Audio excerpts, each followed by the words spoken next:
जानकी जीवन स्मरण जय जय राम पार्वती पते हर हर महादेव पुंडलीक वरदारी विठ्ठल श्री अनंतकोटी ब्रह्मांड नायक राजाधिराज सच्चिदानंद सद्गुरु श्री ब्रह्मचैतन्य महाराज की जय.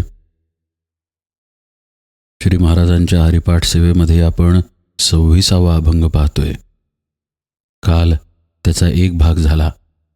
आज दुसऱ्या भागामध्ये उरलेल्या 2 ओळी पाहू. काल ज्या 2 ओळी बघितल्या त्या एकतत्व नाम दृढ धरी मना, हरिसी करुणा येईल तुझी, ते नाम सोपे रे रामकृष्ण गोविंद, वाचेसी सद्गद जपे आधी, या होत्या. आज त्याच्या पुढच्या 2 ओळी पाहू. नामा परते तत्व नाही रे अन्यथा, वाया आणि का पंथा जाशी झणी, ज्ञानदेवा मौन जपमाळ अंतरी, धरोनी श्रीहरी जपे सदा. काल आपण पाहिलं की परमार्थामध्ये मनाच्या मागे जायचं नाही आहे, तर नामाला घट्ट धरून राहायचं आहे. त्याचा परिणाम असा होतो की मनपणाला मुक्त, त्याचं अमन होतं आणि त्या साधनेच्या अवस्थेमध्ये दीर्घकाळ राहिल्यानंतर गुरुकृपेने त्या अमनावस्थेचं उन्मन अवस्थेत रूपांतर होतं. माऊली सांगतायत की या नामाची कास धरणे अत्यंत महत्त्वाचे आहे. पण ही कास धरण्यासाठी एक गोष्ट कुठली जर पाहिजे असेल तर ती म्हणजे त्या नामावरचा विश्वास, त्या नामावरची श्रद्धा, निष्ठा. महाराजसुद्धा एके ठिकाणी म्हणतात की नामावर विश्वास बसणे किंवा नामाचे महात्म्य खरोखर पटणे ही भाग्याची गोष्ट आहे. सहजासहजी माणसाचा नामावर विश्वास बसत नाही. का बरं बसत नाही? कारण त्याचा परिणाम ताबडतोब दिसत नाही. असं पहा, आपल्याला इंद्रियजन्य जीवनाची सवय आहे आणि इंद्रियजन्य जीवनाचा एक विशेष असा आहे की अनुभव ताबडतोब येतो. उदाहरणार्थ, तवा गरम आहे तर गरम तव्यावर हात ठेवल्यावर काही मिनिटांनी पोळलं बुवा असं होत नाही. आपल्याला पटकन चटका लागतो आणि आपला हात नकळत मागे येतो. प्रतिक्षिप्त क्रिया ज्याला म्हणतात ती अशी. हा अनुभव आपल्याला ताबडतोब येतो किंवा निदान प्रपंचामध्ये अनुभवाच्या खुणा तरी ताबडतोब दिसतात. उदाहरणार्थ, हळीव साधे मातीमध्ये पेरले तरी 2-4 दिवसामध्ये काहीतरी बारीक उगवल्यासारखे दिसते. किंवा आपण कुंड्यांमध्ये बागेमध्ये लावलेल्या झाडांना फुले येतात, काही झाडांना फळे येतात. एकूण काय, प्रपंचाचा अनुभव आपल्याला ताबडतोब दिसतो आणि तो इंद्रियांनाच दिसतो. मुळात प्रपंच या संज्ञेमध्येच पंचमहाभूते हा विषय आहे आणि पंचमहाभूतांनीच इंद्रिय बनलेली आहेत. त्यामुळे इंद्रियांमार्फत आपण जे जे करतो ते सगळे प्रपंचातच मोडते आणि साहजिक आहे, इंद्रियांमार्फत केलेल्या गोष्टींचा परिणाम किंवा अनुभव आपण इंद्रियांमार्फतच एकदम ताबडतोब अनुभवतो. आणखी एक साधं उदाहरण तुम्हाला देतो. आपल्याशी कुणी बोलतं किंवा आपल्याला दृश्य दिसतं, त्याचाही अनुभव आपण चटकन घेतो. पण परमार्थ याच्या बरोबर उलट आहे. भगवंताचा अनुभव इंद्रियांच्या पलीकडे आहे, बुद्धीच्या, तर्काच्या, मनाच्या पलीकडे आहे. त्यामुळे त्याचा अनुभव तात्काळ आला असं कधीही होत नाही. बरं, आत्तापर्यंत आपण हेही पाहिलेलं आहे की त्याचा अनुभव म्हणजे तेच होऊन जाणे. तर हे अर्थातच ताबडतोब अनुभवाला किंवा प्रचितीला येत नाही. निश्चितच प्रपंचा इतकी झटकन प्रचिती परमार्थामध्ये नाही. पण त्यामुळं होतं काय, प्रसंगी साधकाचा विश्वास डळमळायला लागतो. तो पक्का राहत नाही. त्याचं असं होतं की मी साधना करतोय, नाम घेतोय, कित्येक वर्ष झाली, पण अजून काहीही प्रचिती नाही. त्यावेळी तो हे विसरतो की मूळ तत्वज्ञान काय आहे. आणि याचसाठी साधकाच्या जीवनामध्ये श्रवणाची आणि सत्संगतीची अतिशय गरज आहे. कारण काय आहे की आपण परमार्थ मार्गावर जात असताना मूल तत्वाला वारंवार ऐकत राहणे गरजेचे आहे की संतांना अभिप्रेत काय आहे, साधन म्हणजे नक्की काय आहे, अंतर्मुखता म्हणजे नक्की काय आहे, वैराग्य काय असतो, विवेक काय असतो, इत्यादी इत्यादी. पण जर सत्संग नसेल किंवा असूनही तिथे जर आपली तन्मयता नसेल, तिथे जर शरणागत भाव नसेल, तर त्या सत्संगाचाही फारसा उपयोग होत नाही.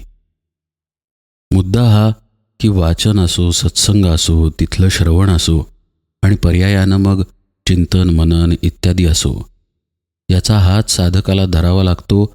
कारण पारमार्थिक अनुभव ताबडतोब येत नसल्यामुळं त्याला त्याच्या साधनेमध्ये गौणत्व आल्याचा भास होतो किंवा विकल्प येतो. अनुभव तर येत नाही आहे आणि मी करतोय ते बरोबर करतोय की नाही कुणास ठाऊक. जिथे पोचायला पाहिजे तिथे साधना, तिथे नाम पोचतंय की नाही कुणास ठाऊक. शांत झाल्यासारखं वाटतं, पण नक्की शांत होतोय की नाही कुणास ठाऊक. ध्यान लागलेलं का मला झोप आली होती हेच कळत नाही आहे, वगैरे वगैरे पुष्कळ शंका आणि विकल्प मनात येत राहतात. पर्यायानं असं होतं की त्याचं साधनामधून मन उठायला लागतं. जसं मी मगाशी म्हणालो की प्रपंचाचा अनुभव ताबडतोब आहे, भाजल्यावर चटकन हात मागे येतो. पण भगवंताचा अनुभव दीर्घकाळ साधनेनंतर प्राप्त होत असल्यामुळं त्या दीर्घ कालामध्ये साधकाने विवेक सांभाळून साधनेला घट्ट धरून ठेवणे गरजेचे आहे.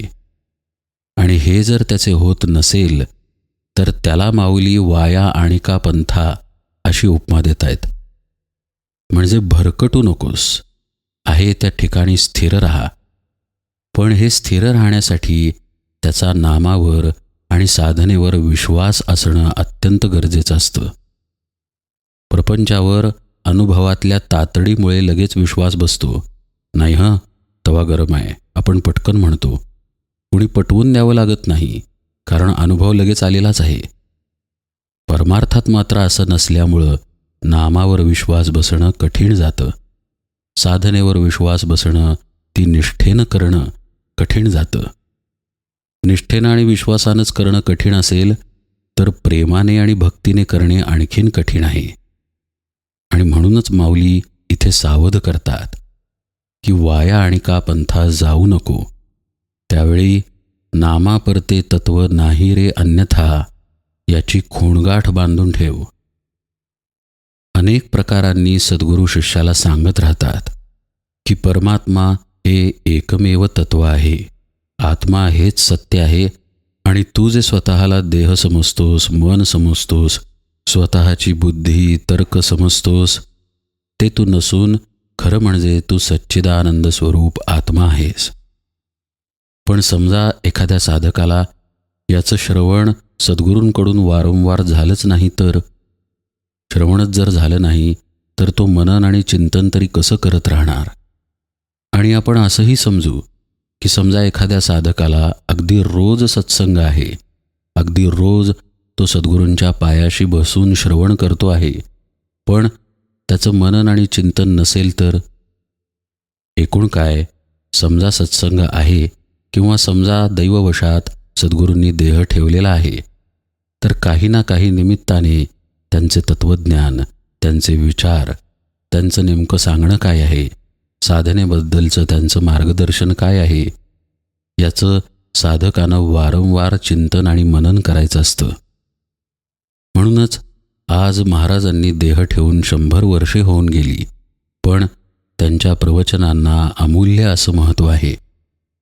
व्यक्ती कुठल्याही पातळीवर असो, पूर्ण नास्तिक असो, बद्ध असो किंवा कोण आहे भगवंत याची फक्त जिज्ञासा असलेली असो, किंवा अगदी चांगली साधक असो, किंवा नुकतीच साधनेला सुरुवात केलेली असो, किंवा अगदी सिद्धपदाला पोचलेली महान साधक असो, या सर्व लोकांना गोंदवलेकर महाराजांची प्रवचनं ही नंदादीपासारखी आहेत, आदर्शच आहेत.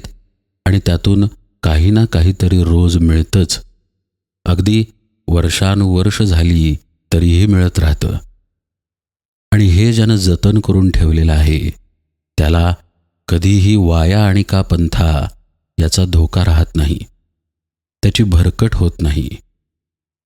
भले कितीही वर्षे होत नाम घेऊन आणि काहीही अनुभव न येवो, तरीसुद्धा महाराजांचं प्रेमच असं आहे की तो त्या नामाला सोडत नाही, किंबहुना महाराजच त्याला नाम सोडू देत नाहीत. माऊली इथे म्हणतात, नामापरते तत्व नाही रे अन्यथा. कुठल्याही प्रकारे आपल्या साधनेपासून चळू नकोस, नाहीतर वाया आणि का पंथाचा धोका तुला आहेच. झणी म्हणजे ताबडतोब. विकल्प आल्यानंतर त्याचा नाश व्हायला वेळ लागत नाही. संशयात्मा विनश्यती. एकदा का साधनेबद्दल, नामाबद्दल संशय शिरला की साधकाचा सर्वनाश ठरलेला आहे. असं पहा, नामाबद्दल तसा संशय येणे कठीण आहे, कारण नाम हे अत्यंत पवित्र आहे आणि पुरातन आहे. पण सद्गुरूंबद्दल जर संशय येत असेल तर मात्र तो आपोआप साधनेबद्दलही येतो, कारण त्याच सद्गुरूंमार्फत आपल्याला साधना मिळालेली असते. त्यामुळे साधन करताना हे कुणाकडून आपल्याला मिळाले त्यांच्याप्रती पूज्यभाव अत्यंत महत्त्वाचा असतो. आणि तिथेच माशी शिंकत असेल तर साधनेत प्रेम भक्ती कुठून येणार? आणि म्हणूनच माऊली म्हणतात, वाया आणि का पंथा जाशील झणी, ताबडतोब तू घसरशील आणि वेड्या वाकड्या वळणांवरती निघून जाशील. वाया आणि का पंथाचा आणखी एक अर्थ असा आहे की मनाची चंचलता. वर्षानुवर्षे साधना करूनही माझे मन अजून स्थिर होतच नाही हो, अशी तक्रार साधक करतच राहतो. आणि अशी त्याची तक्रार का होते याचं कारण माऊली मागेच देतात की नामापरते तत्व नाही रे अन्यथा. म्हणजे नामाला तेवढं सत्यत्व तू दिलेलंच नाही आहेस. काय सांगतायत माऊली? नामापरते तत्व नाही रे अन्यथा म्हणजे मला नाम सोडून काही माहिती नाही, इतका दृढ विश्वास नामावर पाहिजे. रामरक्षेत नाही का, मला रामा वाचून कुणीही माहिती नाही, ज्ञानम जाने नैव जाने न जाने, अशी साधकाची अवस्था पाहिजे. महाराज सुद्धा एके ठिकाणी म्हणतात पहा, की आपले भगवंता वाचून अडते असे आपल्याला वाटतच नाही आणि म्हणून आपल्याला त्याच्या नामाचे प्रेम येत नाही. तेच इथे आहे की माऊली सांगतात, नामापरते तत्व नाही रे अन्यथा. पण या भूमिकेवरतीच आपण न आल्यानं पटकन वाया आणि का पंथा अशी आपली अवस्था होते आणि आपण मनाने सतत फिरत राहतो. मन कधीही शांत होत नाही, कारण जिथे विश्वास ठेवायला पाहिजे, जिथे श्रद्धा निष्ठा ठेवायला पाहिजे, तिथेच आपण कमी पडतो. वाया आणि का पंथाचा आणखी एक अर्थ आहे, आपलं आत्मस्वरूप सोडल्यास सगळं वायामध्येच गणलं जातं.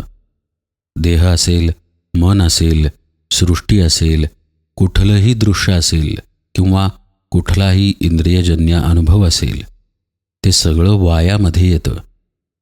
म्हणजे वाया आणि का पंथा याचा अर्थ आत्मप्रचितीचा मार्ग सोडून किंवा सद्गुरुपदिष्ट साधनेचा मार्ग सोडून जे आहे ते आणिका पंथा आहे. म्हणजेच वाया आणिका पंथा जाशी जणी, अशीही भरकट साधकाची होते. सद्गुरूंनी एक साधन दिलेलं असतं, शांत बस आणि भगवंताचं नाम घे. तुला काय जमतंय? सकाळी 1 तास, रात्री 1 तास नामस्मरण जमेल, ठीक आहे, तेवढं कर. दिवसभरात तुझा प्रपंच कर. प्रपंच करता करता नामाची आठवण ठेव. एवढं सांगितलंय ना सद्गुरूंनी, तर त्यांनी जे सांगितलं आहे ते आणि तेच करणं हे शिष्याचं परम कर्तव्य आहे. पण काही साधक हेच पाळायला कमी पडतात. मग काही दिवसांनी अमुक एक बुवा भेटतो, मग आणखीन काही दिवसांनी आणखी कुणीतरी भेटतं किंवा वाचनात काहीतरी नवीन येतं आणि ती उपासना सुरू होते. मग ते स्तोत्र, मग ही पोथी, मग ती पारायणं, मग ती तीर्थयात्रा, असं सगळं सुरू होतं. सद्गुरूंनी प्रत्यक्षात यातलं काहीही सांगितलेलं नसतं. त्यांनी जे साधन सांगितलं आहे ते बाजूला ठेवायचं आणि इतर भरमसाठ गोष्टी करत बसायच्या. ही पण वाया आणि का पंथाचीच लक्षणं आहेत. माऊली आपल्याला वेगवेगळ्या प्रकारे सावध करतात की तू घट्ट राहा नामापाशी, सद्गुरूंपाशी. त्यांना सोडून तू कुठेही जाऊ नको. मुख्यतः सद्गुरूंनी दिलेली साधना घट्ट धरून राहा. साधनेला धरणं म्हणजेच सद्गुरूंना धरणं. सद्गुरूंच्या देहाची संगत ठेवली म्हणजेच सद्गुरूंची कायम संगत आहे, हा खूप मोठा गैरसमज आहे. त्यांची खरी संगत ही त्यांच्या उपदेशामध्ये, त्यांनी दिलेल्या साधनेमध्ये असते. ती तू जप असं माऊली सांगतायत. आणि ती जो जपतो त्याला हे पटायला लागतं की नामाशिवाय आणि या साधनेशिवाय जगात आणखी काहीही सत्य नाही. माझ्या सद्गुरूंशिवाय माझं असं कुणीही नाही. आणि हे पटायला लागलं की मग त्याची साधना त्याच्या अंतरंगामध्ये मुरायला लागते. जसं एखादा गुलाबजाम किंवा मोरावळा मुरतो पहा, त्यात तो साखरेचा पाक अगदी आतपर्यंत घुसतो आणि ते नाम, ते साधन, तो सोहमचा भाव त्याच्यामध्ये पूर्णपणे बिंबतो. सत्वर उच्चार प्रल्हादी बिंबला हा विषय पूर्वी आलाय पहा. अनुग्रहाचा विषय सांगताना माऊली तो अभंग सांगत होते की गुरूंचा उपदेश कसा अंतःकरणामध्ये बिंबतो आणि मुरतो. असं जर साधन आत मुरायला लागलं की एक अवस्था साधकाला प्राप्त होते की तो म्हणून देहभावाने त्याचं साधन करतच नाही. त्याचं साधन गुरुकृपेनं आपोआप घडत जातं. पण ते घडतंय याचा कुठलाही अभिमान किंवा अहंकाराचा लेश अशा साधकाला असत नाही. माऊली म्हणतायत, ज्ञानदेवा मौन जपमाळ अंतरी, धरोनी श्रीहरी जपे सदा. तो पूर्णपणे मौनात जायला लागतो. मौनाचे 2-3 प्रकार आहेत. एक मौन असतं ते बाह्य मौन असतं. दुसरं मौन असतं ते अंतर्मौन असतं. तिसरं मौन असतं ते वृत्तींचं मौन असतं. आणि चौथं मौन म्हणजे खरं पाहता उन्मनी अवस्था आहे. आपण यातले एक एक प्रकार पाहू. बाह्य मौन म्हणजे कुठल्याही परिस्थितीत तोंडातून शब्द न उच्चारणे किंवा कुठल्याही प्रकारे हातवारे इत्यादी न करता राहणे. हे जरा कठीणच जातं. आपल्याला इतकी सवय आहे हालचालींची आणि बडबडीची की मौनात जाणं किंवा राहणं आपल्याला सोपं जात नाही. तर पुढच्या मौनांचे प्रकार तर लांबच राहिले. तरी आपण त्याचे थोडक्यात अर्थ पाहू. बाह्य मौन आपण आत्ता पाहिलं. अंतर्मौन म्हणजे मनात कुठलेही विचार उमटू न देता एकाच गोष्टीचं अनुसंधान ठेवणं. म्हणजे नाम असेल किंवा स्तोत्र असेल किंवा मानसपूजा इत्यादी असेल. म्हणजे मनात कुठलाही विचार येता कामा नये. हेही अत्यंत कठीण आहे, पण अभ्यासानं हे साध्य केलेले महात्मे होऊन गेलेले आहेत. तिसरा प्रकार वृत्तींचं मौन. ही अतिशय खोल साधना आहे. ज्याचं ध्यान खूप खोल गेलेलं आहे अशाच साधकाला वृत्तींचं मौन साधतं. आपल्या मनात जो विचार येतो तो सर्वसाधारणतः आपल्याला माहीत असलेल्या भाषेमध्ये येतो. समजा आता माझं उदाहरण घेतलं तर मला मराठी येते, इंग्रजी येते, हिंदी येते. तर मला इंग्रजी, हिंदी किंवा मराठी याच भाषांमध्ये विचार येतात. मला जी भाषा माहीत नाही आहे, हिब्रू भाषेमध्ये माझ्या मनात विचार येत नाही. याचा अर्थ विचार वरती दृश्य होण्याच्या आधी माझ्या जीवावरती ज्या भाषेचे संस्कार आहेत त्या भाषेचा संस्कार तिथे उमटतो आणि मग त्याचं वाक्यात किंवा शब्दात रूपांतर होतं आणि ते वाक्य विचार म्हणून समोर येतं. उदाहरणार्थ, चला चहा पिऊया. आता मराठी मला माहीत आहे म्हणून चहा पिऊया हे शब्द तिथे आले. आता तुम्हाला एक साधा प्रश्न विचारतो. तुमच्या मनात आलेला असा एखादा विचार सांगा की जो भाषेशिवाय आहे. सांगता येईल? कदापि नाही. कारण जेव्हा त्या विचाराला भाषा प्राप्त होते तेव्हाच तो विचार म्हणून माझ्यासमोर येतो. तोपर्यंत तो येत नाही. पण अमुक एक भाषा माहीत आहे तर त्या भाषेत विचार तर दिसतो.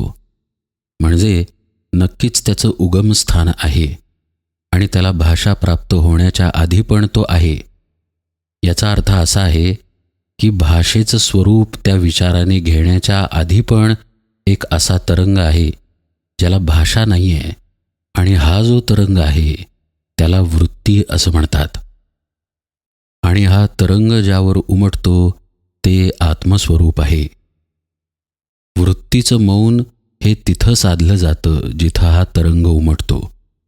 अर्थातच हे ज्याचं ध्यान आणि साधना खोल गेलेली आहे त्याच्यासाठी आहे, सगळ्यांसाठी नाही. आणि शेवटचा मौनाचा प्रकार म्हणजे उन्मनावस्था. कारण मुळात प्रगट होणे किंवा व्यक्त होणे ही प्रक्रिया जिथे थांबते त्यालाच मौन असं म्हणतात. म्हणजे दुसऱ्या शब्दात सांगायचं तर निःशब्द स्थितीमध्ये येणे. आता ही स्थिती तेव्हाच शक्य आहे जेव्हा मनाचं उन्मन झालेलं आहे. कारण मन जोपर्यंत मनपणाने आहे तोपर्यंत खरं मौन हे कदापि साधलं जात नाही. जाणीव रूपाने राहणे हा खरं पाहता जीवाचा गुणधर्म आहे. पण साधनेमध्ये सद्गुरू कृपेनं काय होतं तर जीव जीवपणालाच मुकतो आणि आत्मस्वरूपात विलीन होऊन जातो. साहजिकच तिथे अनुभव घेणारा म्हणून कोणी निराळा राहत नाही. अनुभव आणि अनुभवी हे अनुभवरूपच होऊन जातात. त्यामुळे तिथे मग कुठालाच शब्द उरत नाही. आणि ही जी स्थिती आहे त्याला मौन असं म्हटलेलं आहे. आणि हीच उन्मनी स्थिती. माऊली म्हणतात, ज्ञानदेवा मौन जपमाळ अंतरी धरोनी श्रीहरी जपे सदा. मौनात साधक आहे तो या जाणीवेमध्ये नाही आहे की त्यानं भगवंताला जाणलेलं आहे, पण त्याचं भगवंताचं अनुसंधान मात्र सुरू आहे.